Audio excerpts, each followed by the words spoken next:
also speaking at a time when the budget buzz has begun. Obviously, a 7% is a great number for Finance Minister Nirmala Sitharaman to begin with as well.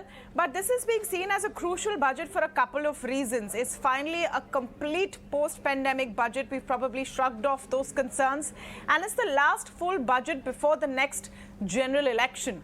There are already questions about whether this will be populist, whether this will, want to woo various voter groups. Now, you've worked so closely with the government. Do you think that that's a likelihood or a temptation that they will fall for? I think the emphasis on growth in the budget will very much be there.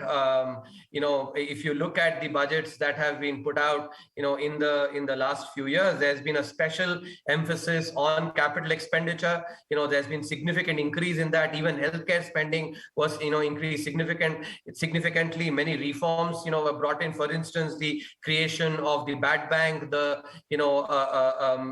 health increase in healthcare spending. I actually expect that in this budget as well, the emphasis on some of these core, policies for continuing to push growth, I think those will continue. As you rightly said, I have been fortunate enough to be working with some of the senior functionaries in the government, and if past thinking is any indication, I would actually think that the emphasis on growth, and especially through capital spending, at the same time doing it in a fiscally responsible manner, I think will be what we'll see in this budget. One big challenge will be that though the Indian economy is relatively resilient, relatively a bright spot, but how do you shield economic growth in the midst of a global recession and a global slowdown, especially when exports, etc., will be hit? What would be your formula for Budget 2023?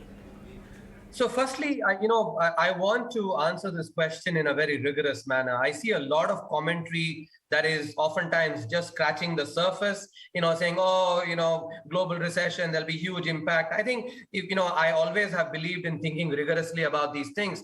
Let's take GDP and its components and see which of these components will actually get impacted by global factors. So we know very well that GDP is basically consumption plus, investment plus government spending plus net exports.